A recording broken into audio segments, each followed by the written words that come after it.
नमस्कार। चलिए आज बात करते हैं अंतर्राष्ट्रीय व्यापार की दुनिया की। देखिए, ये सिर्फ सामान खरीदने और बेचने तक सीमित नहीं है। असल में ये कहानी है इस बात की कि कैसे पूरी दुनिया एक दूसरे से जुड़ गई, बिल्कुल एक बड़े फैले हुए जाल की तरह। तो सवाल उठता है कि आखिर ये दुनिया इतनी आपस में कनेक्ट कैसे हो गई। ये एक बहुत बड़ा सवाल है ना? और इसका जवाब आज की अर्थव्यवस्था को समझने के लिए बेहद जरूरी है। तो चलिए इस पहेली को मिलकर सुलझाने की कोशिश करते हैं।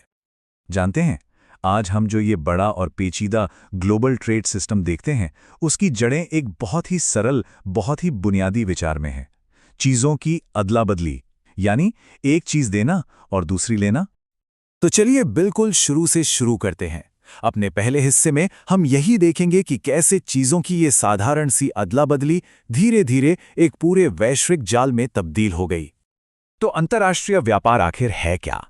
अगर बिल्कुल आसान शब्दों में कहें तो ये देशों के बीच सामान, सेवाओं और पैसों का लेन देन है, बस। और इसी एक नींव पर आज की पूरी दुनिया की अर्थव्यवस्था टिकी हुई है। अब ये समझना दिलचस्प है कि ये साधारण सा लेन देन वक्त के साथ कैसे बढ़ा और फैला। ये कहानी उन पहले धागों की है जिनसे दुनिया का ये विशाल जाल बुनना शुरू हुआ। अगर इतिहास में झांक कर देखें तो पता चलता है कि व्यापार हमेशा से विकसित होता रहा है। सोचिए, हजारों साल पहले सिल्क रोड था जो पूरब और पश्चिम को जोड़ता था। फिर आई 16वीं सदी, जब बड़े बड़े साम्राज्यों ने व्यापार को दुनिया के कोने कोने तक फैला दिया। और फिर दूसरे विश्व युद्ध के बाद बने नए नियम। और 1990 के बाद से तो समझिए कि हाइपर ग्लोबलाइजेशन का दौर आ गया, जहां दुनिया इतनी जुड़ गई कि आज एक देश में बनी चीज के पार्ट्स न जाने कितने अलग अलग देशों से आते हैं। तो ये जाल जो है, ये हमेशा से बड़ा और भी ज्यादा उलझता गया है। तो सवाल ये है कि आज का ये इतना बड़ा व्यापार किन नियमों पर चलता है। इस हिस्से में हम उन बड़े सिद्धांतों और संस्थाओं को समझेंगे जो आज के ग्लोबल ट्रेड को चला रहे हैं। यहाँ एक बहुत ही जरूरी सिद्धांत सामने आता है, तुलनात्मक लाभ। ये एक बड़ा पावरफुल आइडिया है। इसका मतलब बस इतना है कि हर देश को वो चीज़ बनानी चाहिए जिससे वो सबसे कम लागत में और सबसे बेहतर तरीके से बना सकता है, और बाकी चीज़ों के लिए दूसरे देशों से व्यापार कर लेना चाहिए। इससे होता यह है कि आखिर में सभी को फायदा पहुंचता है। इसे एक बहुत ही आसान से उदाहरण से समझते हैं। मान लीजिए एक देश है जो एडवांस्ड माइक्रोचिप बनाने में एकदम माहिर है, और दूसरा देश है जो एवोकेडो उगाने में कमाल का है। अब अगर दोनों देश सिर्फ वही काम करें जिसमें वो बेस्ट हैं और फिर आपस में ट्रेड कर लें, तो नतीजा क्या होगा? दोनों के पास पहले से कहीं ज्यादा चिप्स और कहीं ज्यादा एवोकेडो होंगे। यही है कंपैरेटिव एडवांटेज का असली जादू। चलिए अब इस बड़े और उलझे हुए जाल के फायदों और नुकसानों पर नजर डालते हैं। क्योंकि हर सिक्के के दो पहलू होते हैं, तो इस आपस में जुड़ी अर्थव्यवस्था के अच्छे और बुरे दोनों ही पहलुओं को समझना जरूरी है। और ये आंकड़ा बताता है कि ये कितना बड़ा है। 2022 में पूरी दुनिया का व्यापार लगभग $32 ट्रिलियन का था। जरा सोचिए, ये एक बहुत बड़ा आर्थिक इंजन है जो दुनिया की तरक्की को रफ्तार देता है। ये है व्यापार का वादा, इसका फायदा।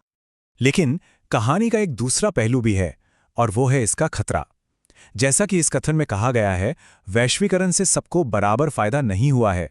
कई लोग इसमें पीछे छूट गए हैं, जिससे असमानता बढ़ी है। तो कुल मिलाकर देखें तो इस ग्लोबल ट्रेड के दो पहलू साफ नजर आते हैं।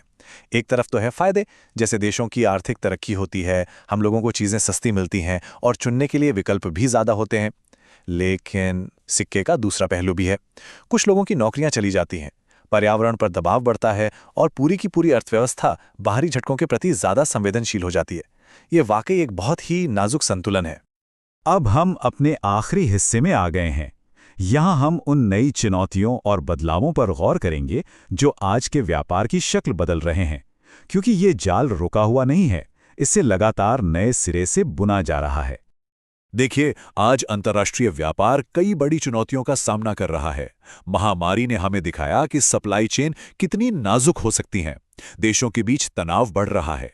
डिजिटल ट्रेड को कैसे रेगुलेट किया जाए, ये एक बड़ा सवाल है। और इन सब के ऊपर पर्यावरण को बचाने का दबाव भी है। ये सभी चीजें मिलकर इस जाल के ताने बाने को बदल रही हैं। तो हम इस चर्चा को किसी जवाब के साथ नहीं, बल्कि एक सवाल के साथ खत्म कर रहे हैं। जैसे जैसे ये दुनिया बदल रही है, हमें ये सोचना होगा कि हम भविष्य में एक दूसरे से कैसे जुड़ना चाहते हैं। हम सब मिलकर कैसा वैश्विक जाल बनाना चाहते हैं। ये एक ऐसा सवाल है जो हम सब के लिए बहुत जरूरी है।